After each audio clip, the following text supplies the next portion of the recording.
अगर मोदी जी कहें कि मित्रों आज रात 12 बजे से बिटकॉइन हमारे देश की करेंसी है तो आप क्या करोगे। कुछ लोग खुश हो जाएंगे जिनकी इन्वेस्टमेंट है इसमें, कुछ लोग परेशान और किसी को तो पता नहीं हुआ कि बिटकॉइन है क्या। यही हाल हुआ है एल साल्वाडोर के लोगों के साथ। एल साल्वाडोर बन गई है पहली कंट्री जिसने क्रिप्टो करेंसी एक्सेप्ट किया है एज अ लीगल टेंडर, सारे नहीं सिर्फ बिटकॉइन को।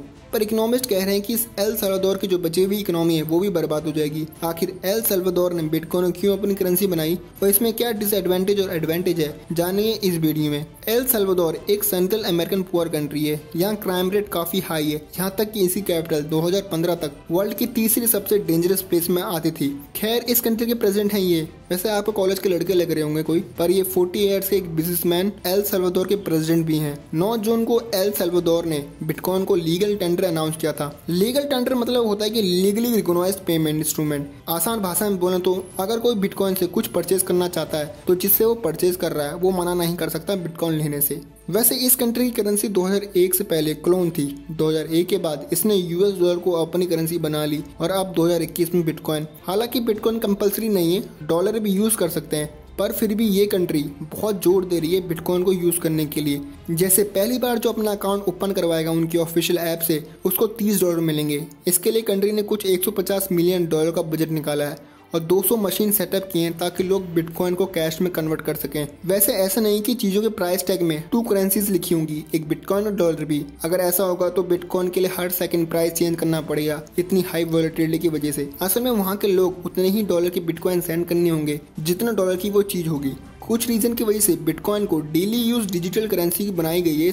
पहला रीजन ये है कि इस कंट्री के 20 लाख लोग अब्रॉड रहते हैं, मेनली अमेरिका में, जो डॉलर सेंड करते हैं अपनी फैमिली के लिए। और अब्रॉड से इतने डॉलर्स आते हैं कि एल साल्वाडोर की जीडीपी के 1/5 है। पर बैंक काफी ज्यादा चार्ज लेते हैं डॉलर्स को एक कंट्री से दूसरी कंट्री सेंड करने में। पर बिटकॉइन में ट्रांजेक्शन चार्ज बहुत कम है, जिस वजह से $400 मिलियन हर साल सेव होंगे एल साल्वाडोर के लोगों के। ओवरऑल कंट्री की ग्रोथ होगी। सेकंड रीजन ये है कि 70% पॉपुलेशन के पास बैंक अकाउंट नहीं है। क्योंकि बिटकॉइन के एक्सचेंज में अकाउंट बनाना आसान है तो उनके प्रेसिडेंट ने सोचा कि इस बहाने लोगों के अकाउंट भी खुल जाएंगे।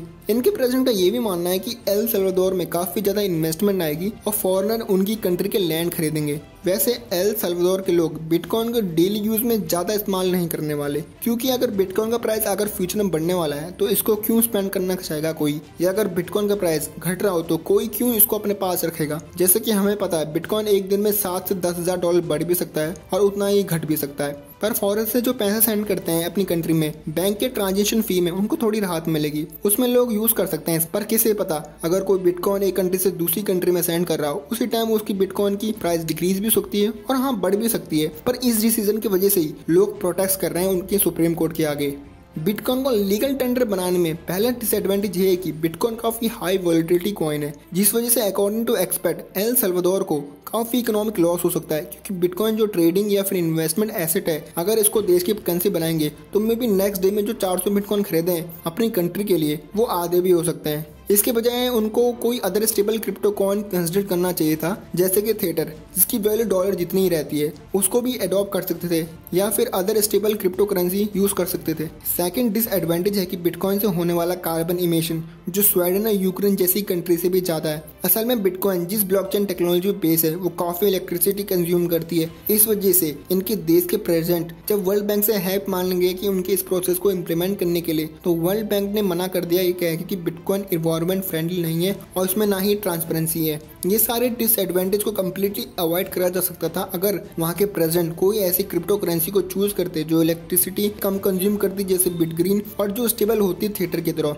असल में यूके, चाइना, इंडिया भी अपनी डिजिटल करेंसी को लॉन्च करने की सोच रहे हैं और इंडिया भी इस दिसंबर तक खुद की digital currency launch experiment conduct करने वाला है। फ्यूचर तो डिजिटल करेंसी और कॉइन्स का है, पर देखने वाली बात होगी कि एल साल्वाडोर पूरे वर्ल्ड को क्रिप्टो में एज अ कंट्री लीड कर सकता है या फिर जो बची हुई इकोनॉमी है उनकी वो भी डुबा देगा। वो तो वक्त ही बताएगा। अगर आपको वीडियो इन्फॉर्मेटिव लगी हो तो लाइक और सब्सक्राइब कर देना। मिलते हैं नेक्स्ट वीडियो में।